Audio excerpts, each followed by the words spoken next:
Alright, here we are on our 26th session. We really got 26 sessions of this Lamrim Chenmo, so I know we have it nailed up to this point. And we've entered into the great vehicle, the aspect of the path that is set for the people of the advanced motivation and inspiration. So we're at the bodhicitta motivation, how we cultivate that path in our lives.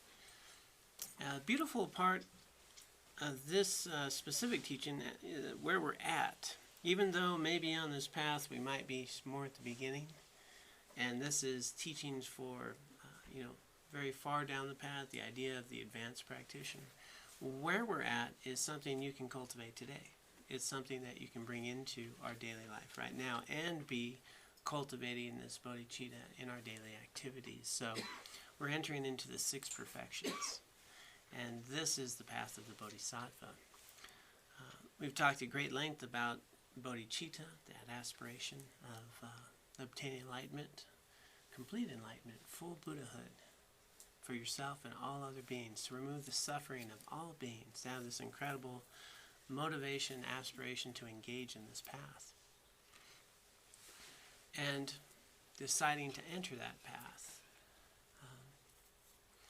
We look at this 6 perfections and we think about these are the far-reaching attitudes that can eliminate so much suffering. When they do a refuge prayer, it's often, I go for refuge in time enlightened in the Buddhas, the Dharma, and the Sangha through the positive potentials I create by practicing generosity and the other far-reaching attitudes. And what they're saying is generosity, ethics, patience, joyous effort, concentration, and wisdom. May we obtain Buddhahood to benefit all sentient beings. So it's really cultivating these. And the first one that we enter into is generosity. And generosity becomes the mind that we want to really nourish, to eliminate some of the primary issues in our own life and suffering, which is generally based around me first. Right? The core root of all my suffering, angst, is, I'm more important than you, and what I want matters. And if I give, I won't have. And this idea that clings to myself and my belongings and my things. And generosity becomes this incredible freedom to let go of really a major source of our own suffering. And so we want to make a clear distinction. There's a difference between just generosity and the far-reaching attitude of generosity. The far-reaching attitude of generosity is one that is imbued with bodhicitta. It's imbued with wisdom and compassion. It's I'm being generous. I am giving in a sense of knowing the empty nature of reality. That these are dependent arisings that we're participating in, that nothing is going to be concrete and permanent, that we're bringing the wisdom of the nature of reality and the real firm compassion, firm conviction of compassion, that I really would like you to flourish. I really would like you to be a bit, free of suffering, and that I can bring that into my giving. That I really want you to be well. I want to share with you, and I have something to share. And so, if we really come at it with that mind that is imbued with bodhicitta, imbued with wisdom and compassion, I want you to be happy and well. I want you to be free of suffering. This is the type of generosity we're talking about, a real giving, a giving of something that has potentials that can truly eliminate suffering, and thereby cultivating an incredible amount of merit. But we don't do it for the merit, right? Those funny catches here. We'll cover that. So, giving. It is the first of the 6 perfections, and they start with that basically because it's supposed to be the easiest.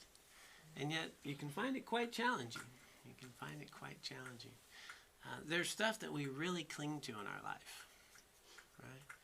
How much stuff do we have packed away somewhere in a closet or a storage shed, kept really safe, because I don't want to lose it. I might need that one day. or in storage, you know, and then we pull it out and it's like, wow, I'm really glad I have this. And then I put it back in the box and shove it into the closet. Or you're digging through that closet, you don't even remember you have it, right? And you find it and you're like, whoa, this is great, I thought I lost this. Now let me put it back. You know, there's a fascinating piece of attachment around that, you know. How our mind, when it's not there, right, as we talked about with mental afflictions, if there's nothing there to trigger the affliction, well, there's no affliction, right? You know, if I haven't seen my favorite sweater in a year, I don't know. I see my friend wearing my favorite sweater. hey, what are you doing with that? That's mine. That's mine. I've been fine all year. But now I'm not. Now I'm not. Because that's mine, not yours. You can start to see how this clinging, they put the sort of miserliness is sort of the technical sort of term within this teaching. This miserliness that creates fear. It creates fear. I want to protect it. You know, what if I don't have it? What if I need it later? We become very attached to it. It creates, you know, quite a bit of angst in our life. You know, quite a bit of angst. And so generosity is something that really approaches that, becomes an antidote for that. And in this sense, there's three types of generosity specifically within this teaching. There's the generosity of giving material things, material needs. There's the generosity of providing safety, you know, freedom from fear or pain, so protection. It's really a generosity of protection, of safety. And then there's the generosity of giving the Dharma, So as we enter into this first stage of giving material things, it's the most common one, right? And it's something that sometimes we need some practice. So it's pretty funny. I was reviewing a teaching by Tubden Chodron on this, Venerable Tubden Chodron, great teacher, and she talks about this practice that some people really need to practice giving. And she says, and it's an interesting example she used. She said that you could practice, like if you have a carrot, you give somebody a carrot. I don't know what it's on the stories. And they have a carrot. Now they got a carrot. And they practice taking it from one hand and giving it to the other hand. And now this hand has the carrot. And then this hand can give it to this hand, and this hand has the carrot. And she says something fascinating. If you focus on the hand, then what you work into is this hand now gives it to somebody else's hand. And it's just another hand. And the carrot's gone. And but we get really attached to that's their hand, not my hand. And she said it's an actual practice you can work on. I mean, it doesn't have to be a carrot, something else you like, but giving it and then giving it to someone else and letting go. And so sometimes there are simple things in our lives that we don't give, and why don't we give it? You know, for a lot of reasons. One is we don't think the other person deserves it. Because they're clearly less valuable than me. They don't deserve it. They didn't earn it. There's our strong attachment to whatever it is we have.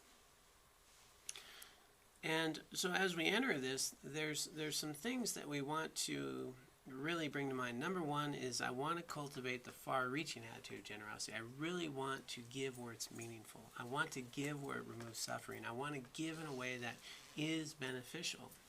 So we want to bring wisdom to our giving. And so in this sense, where does our giving make sense? Where does our giving make sense?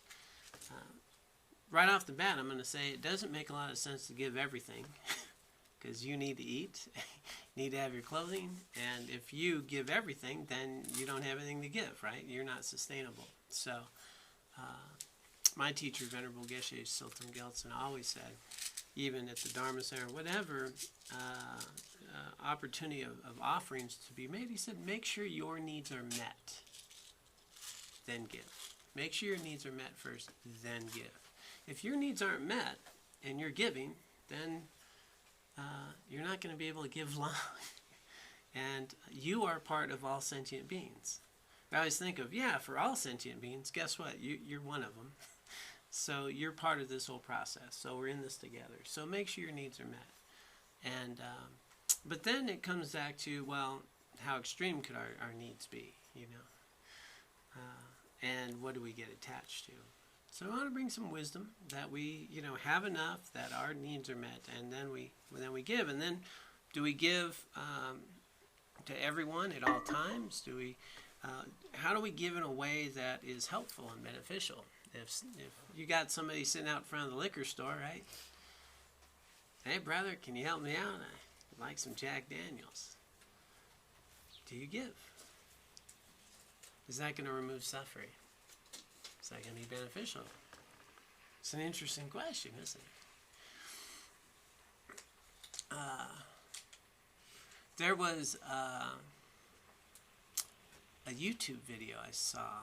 This guy did a social experiment. And he sat out and he put a sign for donations. It said, you know, please help me with some money. You know, I want to get high and get, you know, grab a bottle of Jack Daniels or something. It was booze and get high. And that was his sign. And he sat there and he put his thing out. People would stop and they would put money in that. Same guy sat there and he got a little girl laying down next to him as though it's his daughter. Homeless, need food. Put a sign out. People walked by. It's fascinating, isn't it? Eventually, some lady did walk up to put some, you know, there's a few people put some money, but this one lady walked up and she offered, you know, a substantial amount. She said, you know, I just got off working and I made this money and, you know, we don't have much, but you need it more than I do. And she put it in. It was really an incredible act of generosity. And, you know, at that, it actually took him out of his role. He got up and he, you know, he just thanked her and he told her, you know, what was really going on. And you know, I think probably rewarded her in some way out of her own kind generosity. But it's interesting how sometimes we'll give, you know, some people just see a sign and think, well, at least he's being honest, right? He's asking for alcohol. He's not saying, you know, I'm going to feed my kids and then go get alcohol. But is that really helping? So as we go in our giving, we want to think about what's removing suffering. Is this, you know, what's generous? Generosity is the sense of sharing, of meeting needs, of removing suffering. I had, you know, as we all do, as we drive and travel and go places, there's people that, you know, ask for money. There's a real interesting con that happened in the city I grew up in, where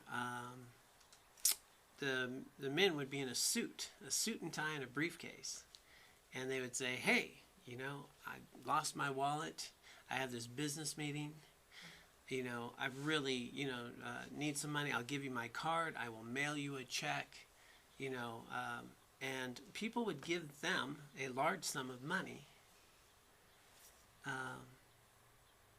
because they just thought, well, he looked like, yeah, he's a businessman.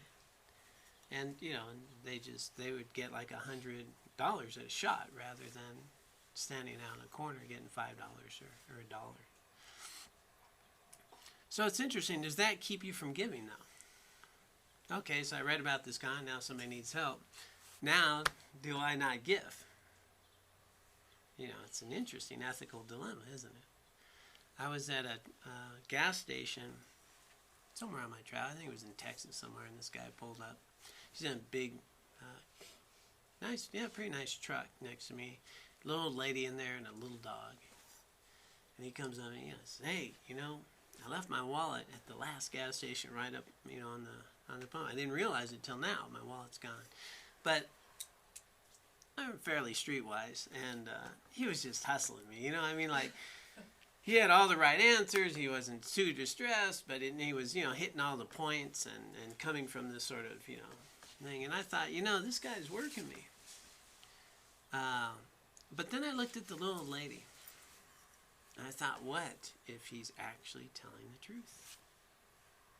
What if he's actually telling the truth? Then I thought it was probably an 80-20 shot. Like 80% he's probably just working me. 20% you might actually need it.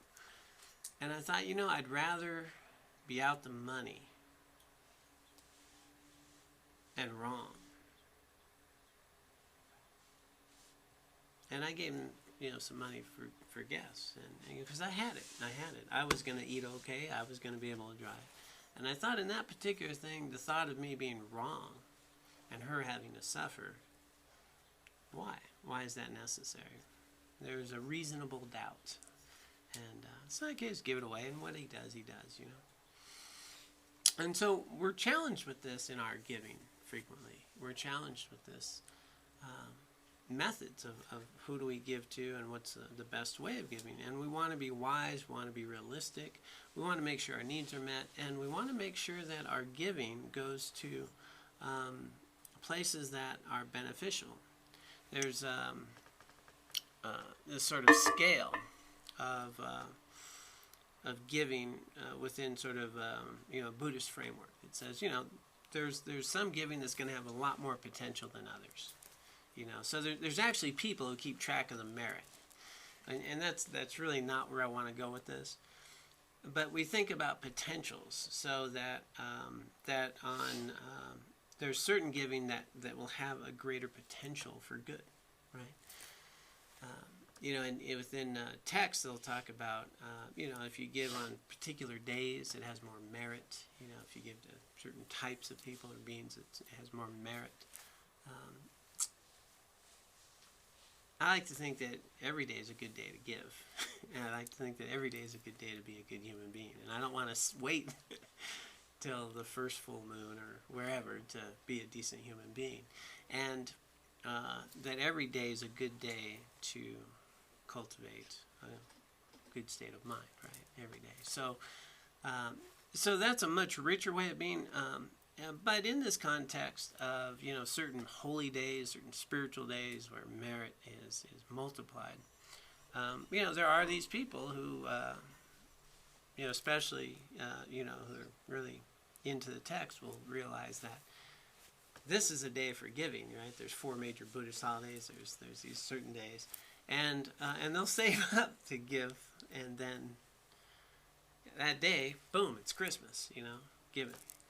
And then the next day, they'll walk right by the person in the little bowl. Because they don't have it. And so I think this can get to extremes. It is a fascinating piece, though, when we think about not so much, let's say, the day, or honoring the day, or cultivating a mind around a day, but that there are places that our giving has much more impact, right? And that there's a greater merit, a greater potential that's created as a result of that. So if you see, for example, people who are homeless, who have nothing, giving to them is pretty meaningful. It significantly can change their life. And so there's a lot of potential there. Getting someone, there's a lot of people and resources in really underdeveloped countries that a little bit of our money can actually change a child's world, get them an education, have all kinds of resources. It could build toilets in places that don't have toilets. It's amazing what can happen. And so when we think about the potential that our money can have somewhere else versus, when I spend $100 on me, this is the mind we want to think about for a minute. Wow, I can blow $100 pretty easy, but $100 in South India can change a lot of lives. $100 at our neighborhood soup kitchen can make a real impact. You don't have to go to India. So being aware of our resources, being aware of how we want to use them. Are there some good, valuable, quality things we can have in our life, that are meaningful and helpful? And then do we have some resources to give to others? So being wise, being reflective of how we spend and use our money. Yes? Just talking money when we're talking Nope. giving? No, right now we're just on material. So we're at material, okay. then we're at safety, But and then just money. No, it's not just money. Material things, clothes, right? So there's also the idea of cultivating, really good thoughts around material things that we can, provide for people. So material giving is this particular category, and and then also the idea in this way is to give in a way that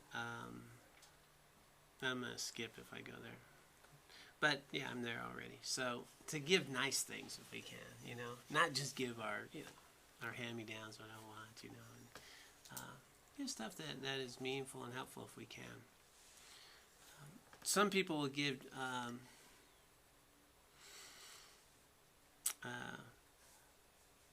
we have all this extra stuff in our closets, and we go, I don't need this, I'm not wearing it, give it away, it's nice. But is the real motive so I can fill up my closet again? Now I have an excuse to go out and get some new clothes? It's an interesting mindset. Or versus, there's some people that need some stuff, I have some stuff, and I'm not using it. It could help them. So it's a funny thing when we really search a little deeper on our mind about our giving. So we want to give with an idea that it's theirs too. It's not ours, So, Tubden Children, again in her talk, she talked about she wanted to make this really nice gift to her teacher, Lama Zopa Rinpoche. So, her and another monk had been out a day doing things and wanted to do this gift. So she got some really nice brocade, and she took some time to sew the silk brocade into a nice cover for the text. And it's it's actually quite difficult to do. And so she took the time. She got it set up. She went back. She made the offering to Lama Zopa Rinpoche. And this is just what happens with monks and especially teachers. She gave this. It was nice. And then another, monk came in and then visited Lama Zopa, and that monk goes walking out with these nice book covers, right? You go, hey, wait a minute. And so she said it was a great opportunity to look at that. As you think about when we give, are we giving so freely? Are we giving in a way that is sharing? And if it makes, Lama Zopa Rinpoche happy to give it to somebody else. I mean, whenever I went to see my teacher, I left with stuff. There was no way you were not leaving with stuff. Because he was being given stuff all day long. He had to move it. It was like, everybody who comes in gives him offerings. You come in, you're getting offerings. It's just, it was just a recycle, man. Whether it be a bag of apples or this, or, I'm not even sure what to do with it, and I'm leaving with it. And, because we do that with our spiritual teachers. That's sort of the other category of people that we give to. So if we give, here for a Dharma center or, a spiritual teacher, the Dalai Lama, or things like that, they say that money has incredible potential because it is nurturing the ultimate nature of reality, the removal of suffering, the path, the Dharma. It creates all these conditions to really save lives in really meaningful ways. There's offerings that, if you give offerings to monks, right? They say you get a lot of merit, and the more vows they have, the more merit you get. And the more pure the vows are, the more merit you get. So when I became a monk, it was pretty funny. I had just gotten ordained. I went, I was in South India at our monastery, and Venerable Latte Rinpoche, my ordination master, and my teacher, and the other monks, and it was a really precious moment, and we spent the day, and we got our ordination, and as soon as I came out of the prayer hall, there were people giving me money. And it's interesting because they say that at that point, I haven't broken my vows yet. Right? I haven't fractured them, I haven't harmed them yet. I mean, I just made it out the door, so far they're pretty pure, and so there's this merit that's around given to it. So you get these offerings right away. It probably wouldn't take me to the end of the block to start messing up my vows, but so they hit you right there, and so So while this is really nice, but and not everybody was doing for that idea. The idea could be that they're making an offering to really help nourish another being who is devoting their life to a spiritual path, which is really nice to make that, because monks live off offerings. But there's also sometimes the business transaction. Well, I'm going to put some money here, get all this merit, and and then I'm cultivating a better life. And so while we do want to recognize that there is great potential in giving to a spiritual teacher, or to the Dharma, or to a path, or to people who really need it, that there's more potential for that to really benefit people in different ways. And we give it for that reason. That's meaningful. Much more so than keeping a track. That you're giving it so that I'll get this much more merit. And if I give to this monk or that one, and or how many vows somebody has, rather than how they can truly benefit others. And so that's an idea around generosity too. So being wise in whom and how we offer material things. Again, as I was a monk, and we traveled, people would give us all kinds of stuff, and the next stop we would give away all kinds of stuff. And I didn't understand this sometimes at first, but what I understood, the monks allowed these things that they knew they wouldn't use because it made people happy to give. It encouraged the mind of generosity. So they would give us stuff, and we have robes. We got a bag, we got a few things. That's all we need, but the value of the mind of the giver was so important. We just take it and thank him for it, and then find another good place to give it to someone else. So it is really an incredible opportunity to cultivate that mind, and it is this really direct antidote to this miserliness, this grasping, this attachment, which really creates a lot of drama in our life. Our stuff.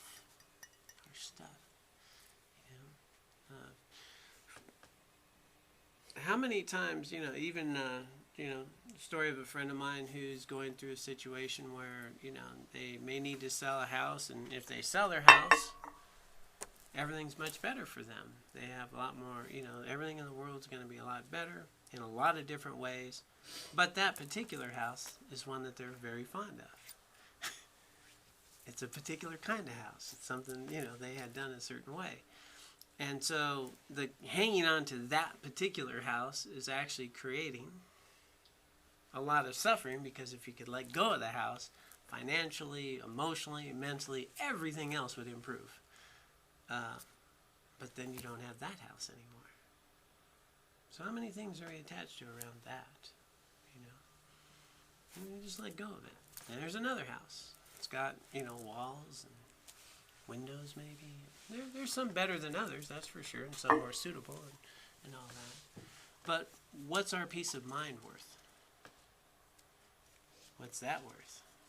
And is the house really the source of peace of mind, or a source of suffering at that point? And we cling to it. So this giving,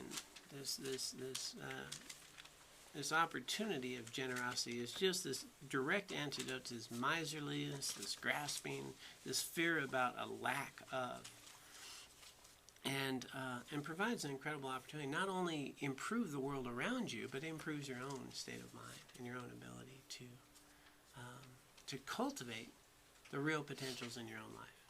So the other thing around generosity is it is the cause for resources. The real cause for resources, karmically, is generosity.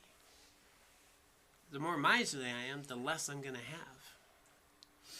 The more generous I am, the more I'm going to have. This plays out, over lifetimes, and just karmically, that's the way it is. Your resources are met.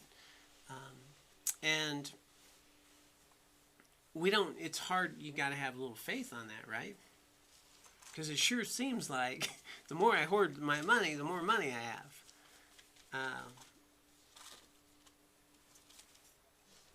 But is that really true? And if we look at money, as one thing, but what's wealth? What makes you rich? Is it money or is it peace of mind? Are you wealthy in your relationships? Are you wealthy in the way you engage in life? Are you wealthy in the way you get to live and walk in the world and do things? Does that impede it or does it grow it? So this idea of generosity becomes that the seeds from which real resources are cultivated.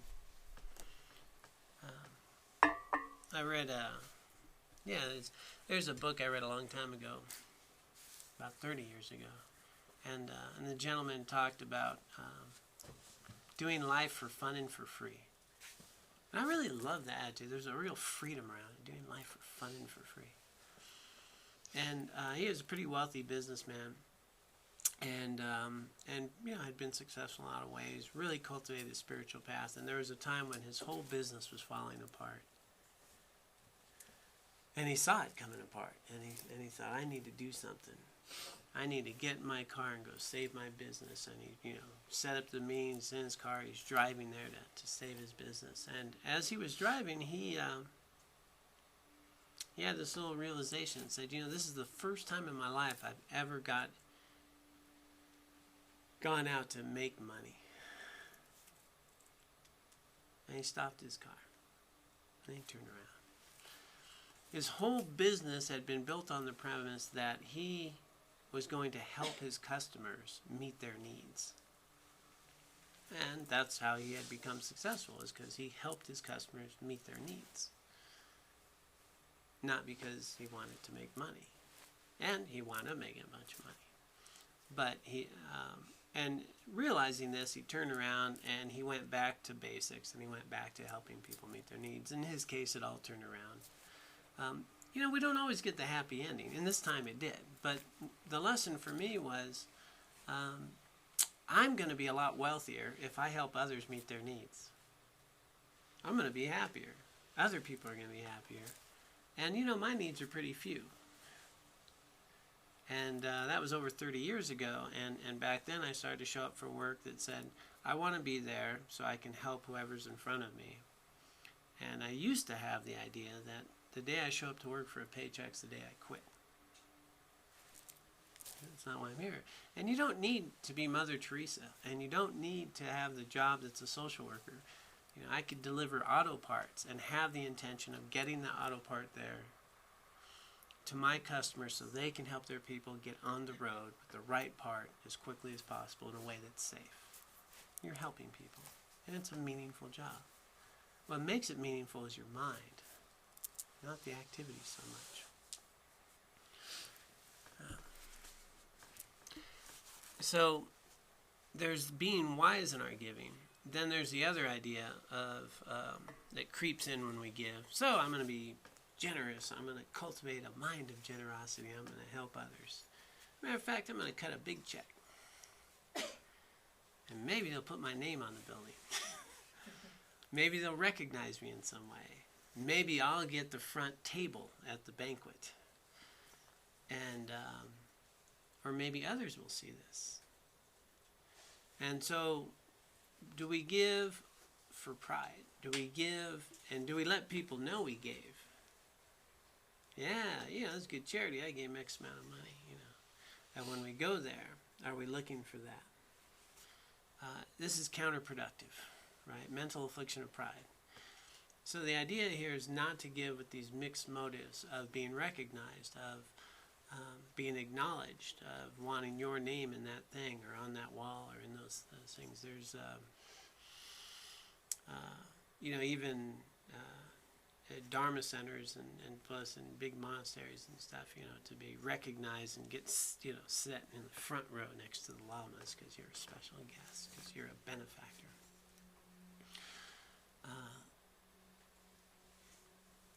So, can we give without strings? Can we give without an attachment to the acknowledgement that we would get?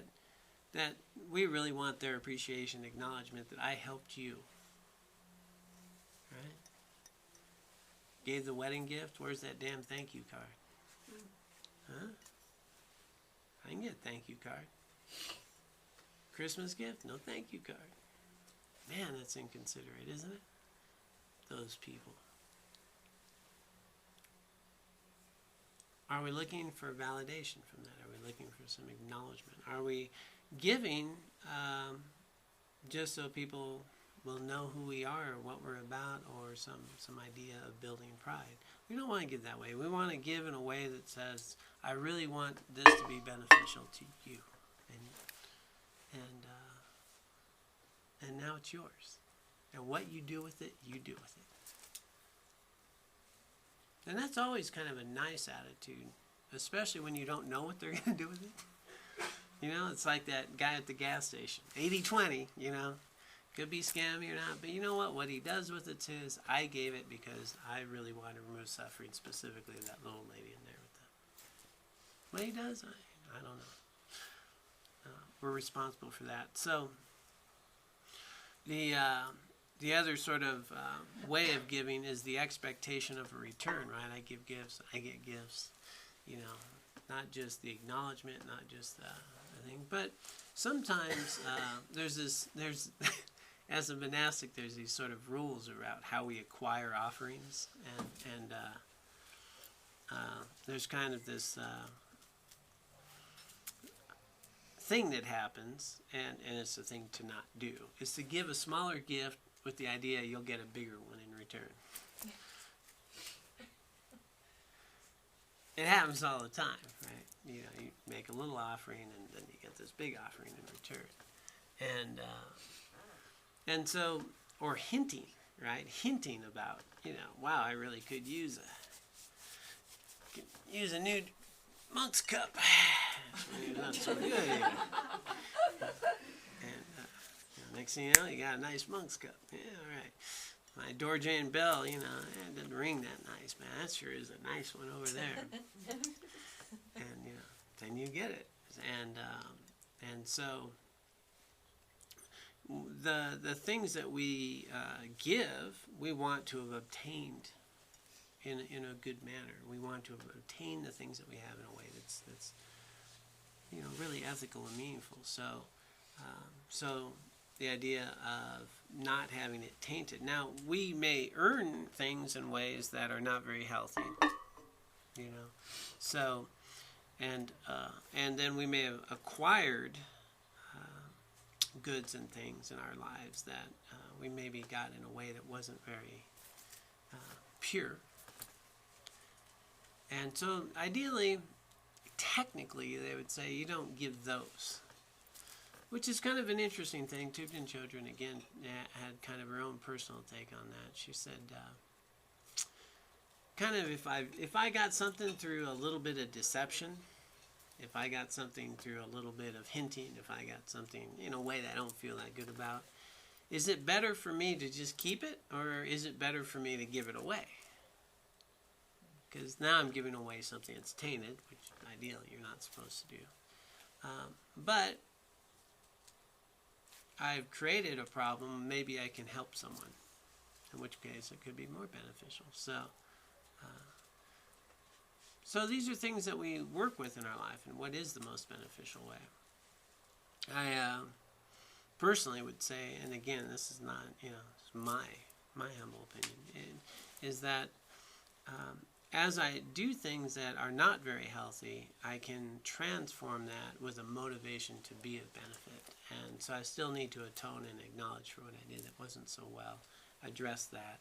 And sometimes that might be in ways to help others. And so I think you can find some really good ways to make the world a better place based upon a mistake I already created as well. Let's see what else they got here.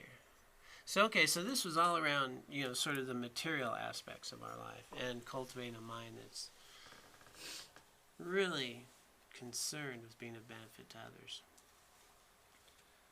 And I want to reemphasize just the idea that we can bring that mind to everyday generosity. Okay, everyday generosity. When you're paying your taxes. You know, may this really help the roads. May this really help the schools. May this really help others. We can bring our conscious awareness into the things that we're doing and cultivate that generous mind. So there's a lot of times where we're already being generous, but we're doing it very unconsciously, right? The example I give all the time, I know you guys have heard a million times, is giving a tip. How much do we sit down and go, okay, what's the percent, and how much should I give? And it's just a thing we do. And we might think about, well, I kind of like the server, I didn't really like the server, so maybe a little less. But how about the attitude of, I have a chance to help this person in their life. I have, let's make a tip, you know, based on the service, the thing that is really an opportunity to help them feed their kids, to have their kids go to school, to have our local economy work. You know, when we're at a restaurant and we're eating at a restaurant, we're helping our local economy, right? We're helping our own neighborhood flourish. And I would like to pay this bill. I'd love to go to a local business so that they can flourish, so that we can flourish. Well, we can bring that mind into very simple things that we do all the time. So we could also be calculating, is a latte really worth $3.50? Which is an interesting question. Yeah. It's a fascinating mind of my own that says, you know, pay $2.50 for a cup of coffee, and I'm thinking, boy, I could make that at home a lot cheaper. But where's the real value? Is the value that you're at a coffee house with others so that you can communicate and connect with others and share things that are meaningful and contribute to an economy that helps people, and hopefully they got fair trade coffee that's really helping people, you know, and being thoughtful about how we spend our money. Another way of putting it is, my friend likes to say, you know, we vote with our pocketbook, or we vote with our checkbook. That's what she says. I like that. You know, what we pay, how we spend our money, what we use it for, it all ripples. And we have a choice about where we put it. And so we can give. We can give in ways. And you're going to buy stuff all the time. Why not buy with a mind that cultivates generosity? Why not give consistently? So the other way is, another point to cover here. I'm glad I have my point sheet. Is in order to really cultivate these in our mind, there are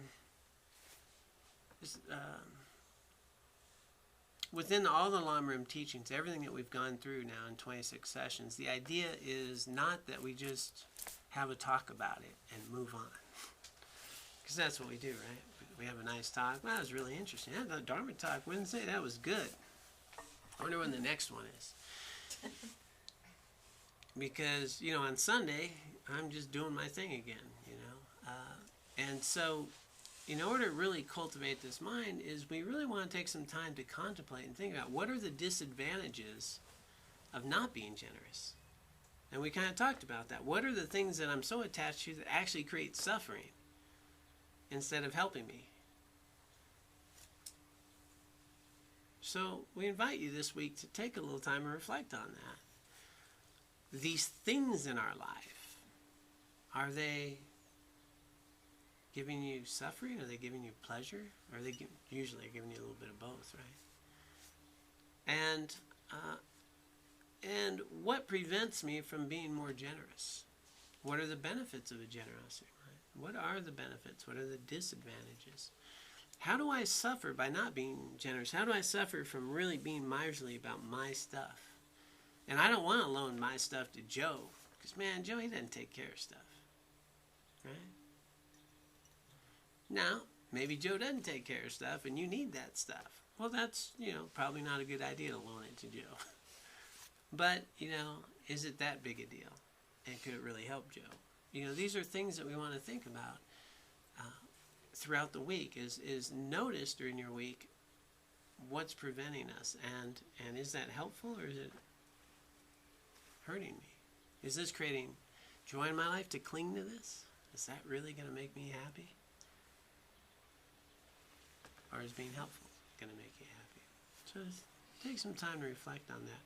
There's one of the big advantages to generosity is a fearlessness that comes from it. Imagine not having any fear about losing anything. Wouldn't that be cool? Wouldn't that be cool? It's just stuff. It's just stuff. I've got some friends that they lived in a suburb right outside Detroit. And they were an incredible example of this. You go to their house is never locked. Now this is just outside of Detroit, right? This is a suburb. I go to their house, I know it's always open. And not only is it always open, their cars are not locked. You know where their car keys are? Right inside the door. So when I go to their house and stay at their house, they don't need to be there. I can just go there. And if I need to borrow the car, I know where the car keys are. They're right inside the door's unlocked. And they just had decided, they just don't want to worry about this stuff. They did make the effort to at least put their purses thing inside the door, But one of these people, a dear friend of mine, she lived in a house for like 4 years. She owned this house for 4 years. Had never locked it. It's a different house. And when they went to move into this house, she rented her house, and the person said, I need the keys. And she goes, I've never had a set of keys for my house. She actually had to have some made because she had never locked the house in 4 years. How cool is that? Right? It's not always wise. It's not always wise. I mean, I'm from East LA and different areas. It's not always very wise.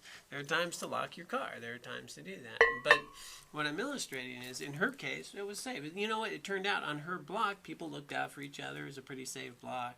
The guy next door was the guy who, plowed everybody's driveway. And so it was a safe place. And her other house was in a safe, so there are these conditions to be thoughtful of. But wow, what a fearlessness in terms of what if someone breaks in your house and takes your stuff?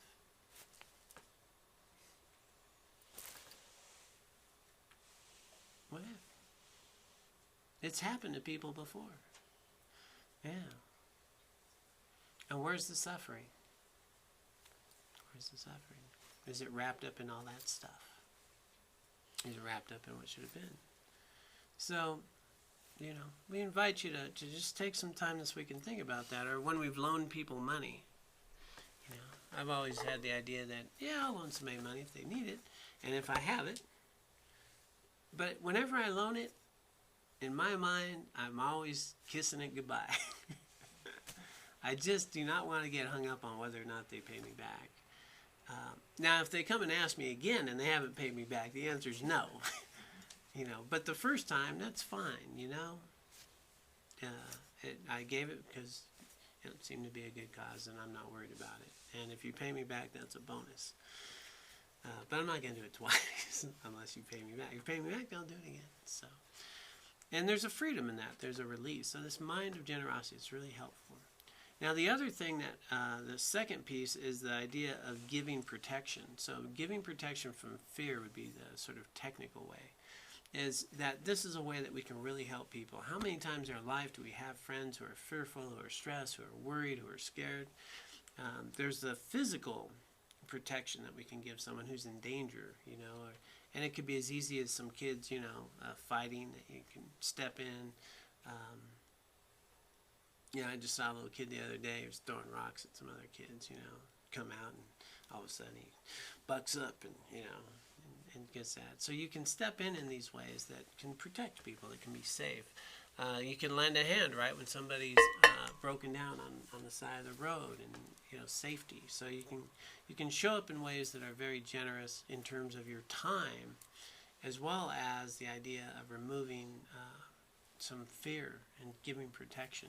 And this applies to animals as well. You see a lot of opportunities. How many times have you see a little bug just in a little pool of water? Scoop it up, get it out. Get the spider out of the house. Doing these things that we can help. Getting the cat out of the tree. But we see people who are in danger a lot, and we see people in danger in a lot of ways. Sometimes their own behavior is dangerous in terms of, some of the emotional reactions and how they're living their life and things that they're doing. You need to step in. So we don't want to be a bystander in that sense. We really want to be able to provide some protection where we can, and help people where we can, and all beings, all animals. And then the third is giving Dharma. So, giving Dharma. This is really one of the most precious things we can give, because we're giving the opportunity for people to remove suffering. We give them a path to enlightenment. We give them this opportunity, and this has potentials. And we can all give Dharma. And it doesn't have to be, here we have a formal Dharma teaching, right? But if we really look at Dharma as a path to remove suffering, as Dharma, the nature of reality, of bringing people back into what's true and real in their life and to cut through delusional thinking, well, we can do that all the time in a lot of ways, right? Our friends who are all worked up over something, we calm them down and we bring them back to the moment we're in and how it's going to get better. It's Dharma. We can give Dharma in ways that, you're all part of giving Dharma right now, right? So making a donation and attending a Dharma talk, you are a cause for us to be doing Dharma, right? If you're helping, like when we set up the events for His Holiness the Dalai Lama, we're helping with the Dharma. We're creating an event for that. We're helping spread Dharma. We're sharing Dharma. So we don't have to think of Dharma as, and especially with friends, right? I'm going to share some Dharma. Let's talk about emptiness and the interdependent nature of reality. Okay, so we can just cut through all that suffering you have. Probably not going to go over so good. But we can talk in language that other people can relate to about being ethical, which is the foundation of all spiritual growth, right? About how much inner peace and calm that we have in our lives when we are ethical and do things that we feel good about. We can really talk about concentration, right? About a mind that's not ruminating and going all over the place and caught up in emotions and feelings and reactive, and calm our friends down to a place that says, yeah, I know it hurts right now, but here's how it can get better. Remember, we've been upset before, and it got better. And we've been really happy before, and it got worse. These things come and go. Well, we're talking about Dharma. We're just talking about Dharma. Attending to people and helping them is practicing Dharma.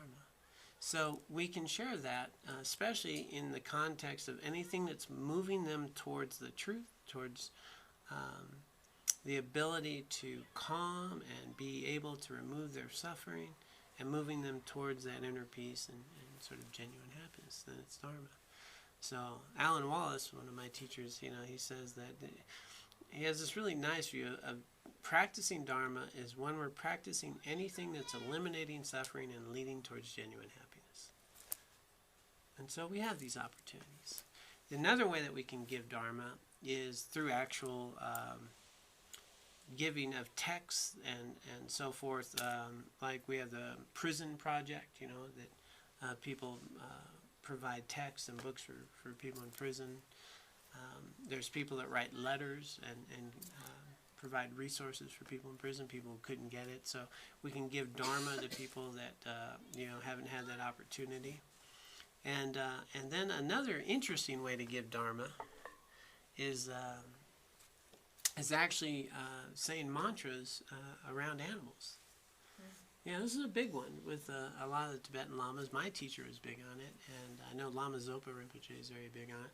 That we can't do a lot to ripen the mind of animals, dogs, cats, and those types of things, and birds.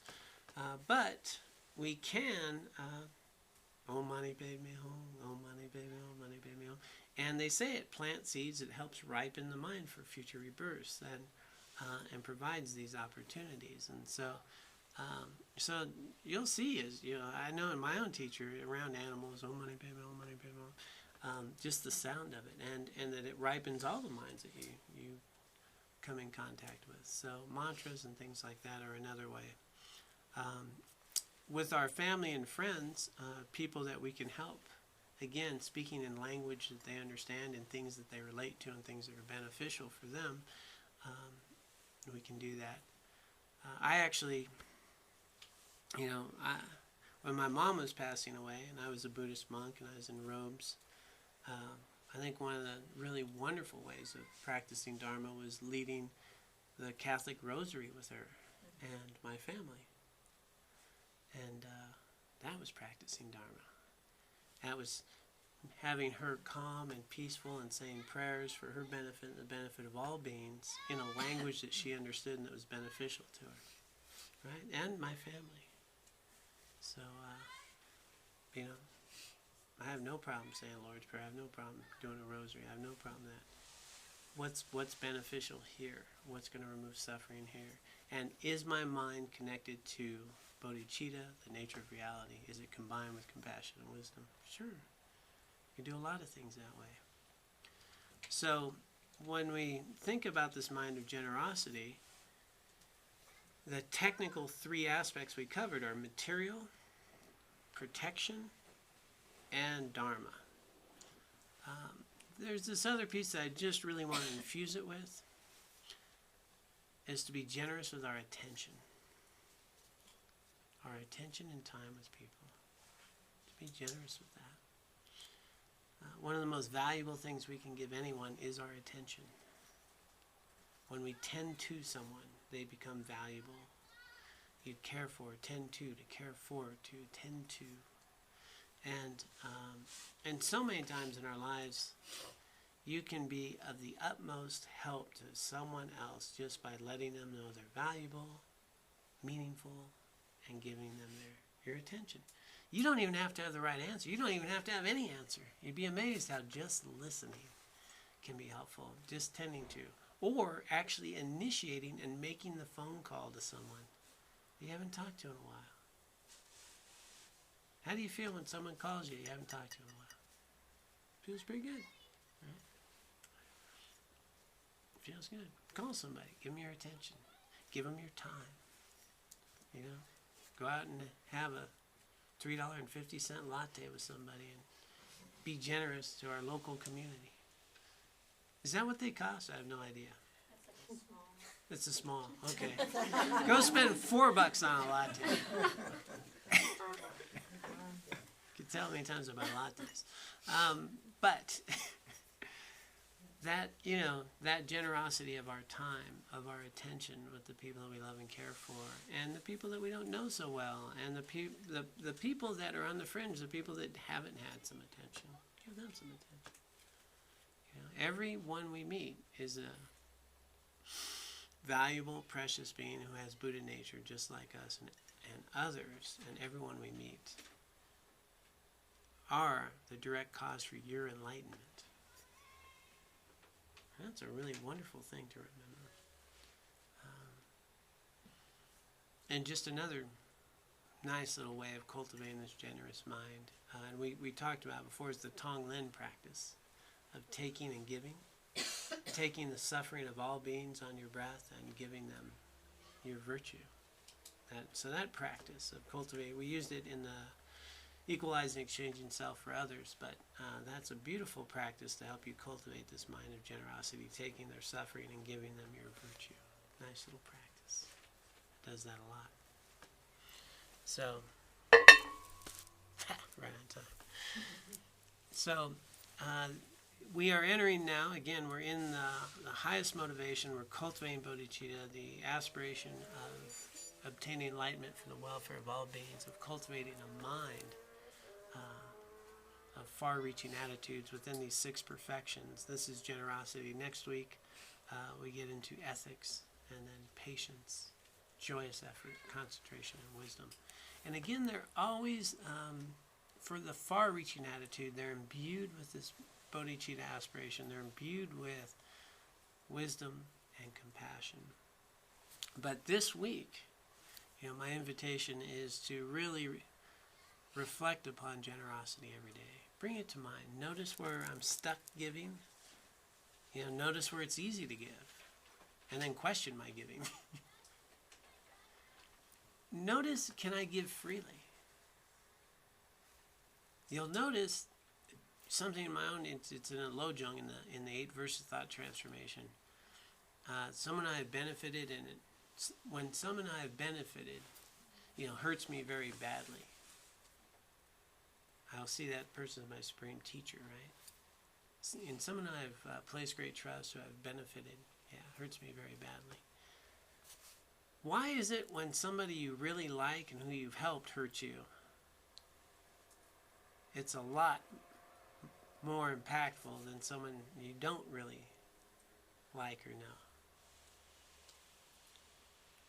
It's an interesting thing, right? After all I've done for you, you're going to do that to me?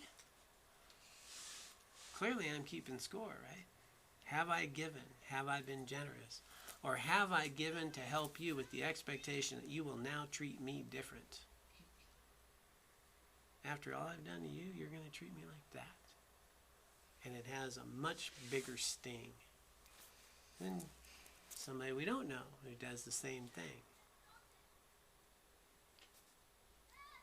Explore that one and see, can we give without that expectation? Can we give to actually give, to want you to be happy and well?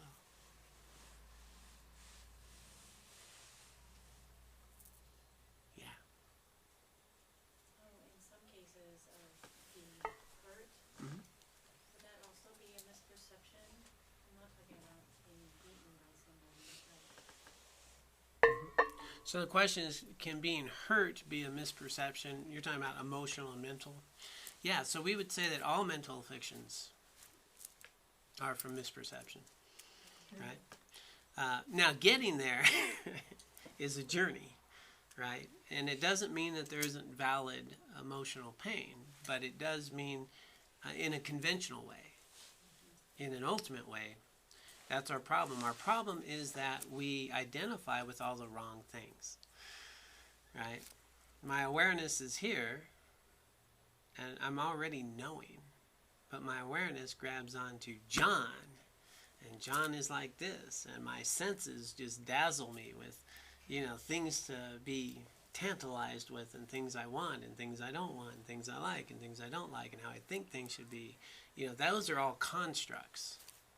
The awareness itself doesn't have those, and the awareness is more at our core, where we really want to know our true nature. And when we know our true nature, we're not going to be grabbing on to John, because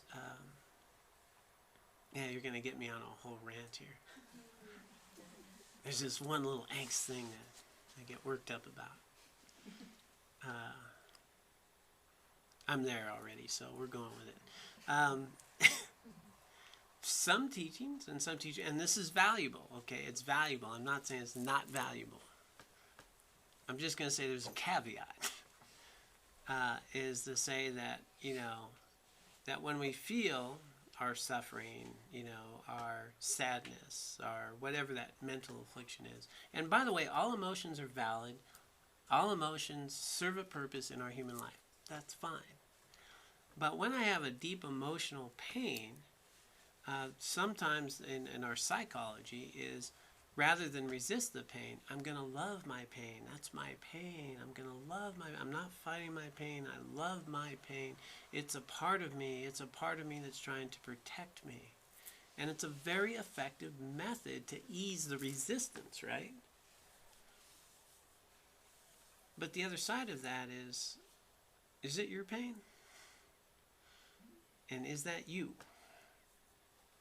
So if you keep embracing something as though it is yours, it becomes you. When the real aspect, there's no me to have the pain. There's no John. There's just a label. And John is experiencing pain. The label John is experiencing pain, and it will come and go. And I don't need to identify with it. I don't need to embrace it. I don't need to do anything with it other than learn from it, experience it, and observe it. I don't need to push it away. I need to see, what is it in my mind that is clinging to that's causing such pain. But in order to get to that part, sometimes it's really valuable to love the pain, to embrace the pain as a part of your experience. So my only caveat there is not to get too hooked into that. I think it's valuable. I think it's a helpful thing. But we want to take it further down the ladder as we experience the pain, and rather than resist it, to be able to accept it. So I use the word acceptance. Accepting is different than embracing. Right? I can accept it. But when we look at like Lojong training, it says, when negative, thoughts and attitudes arise endangering myself and others, I firmly confront and avert it, which is not embracing it. It's challenging it. It says, hey, who is it that's upset? And why are you really upset? And what are you hanging on to? And what are you identifying with? And is it real? And does it have basis? Or is it your pride? Or is it your thing? And what are you afraid of? And it challenges it. It cuts to the root. It brings up wisdom and clarity. So, but in order to get there, especially in this developmental process of our experience, first we need to learn how to accept it. And we need to learn to not fight it. And we need to learn that emotional pain is part of our experience and nothing to run and hide from. It has not killed us yet. Right? And we create more suffering by trying to resist it. Just, yeah. I'm sad and I'm hurt right now. I'm experiencing sadness, I'm experiencing hurt, and that's okay. Why? Why? And we can't really get to that if we're fighting it. If we accept it and experience it and know it's a part of the experience we're having, then we can investigate its core, its root. And its root will always be a misperception. Right? It will always be a misperception. So it's always a misperception, ultimately. But we have to get there. And we also have to acknowledge there's valid reasons to have sadness. There's valid reasons to have emotional pain. Valid reasons. And then attack those reasons and find that there is no real reason. Yeah. Conventional and ultimate reality. There's a functional reality that we live in and experience, and we need to understand that as we develop our ultimate nature of truth, in which we can see how our elaborations are really creating this environment and how we experience the world. But we need to get there. Oh, I could so go on right now. I'm going to stop. Yeah. So, this week, generosity. This week, the far-reaching attitude of generosity. So let's go ahead and dedicate the merit and wisdom we've accumulated here today for the benefit of all beings. Let us dedicate the virtue and wisdom we have accumulated here today and throughout our lives, both individually and collectively. We dedicate this for the benefit of all beings. May all beings be free of suffering and find lasting happiness. And may we be able to use the virtue and wisdom accumulated here today with our mind of bodhicitta to truly purify our mind, to cultivate our path, to obtain complete Buddhahood for the benefit of all beings.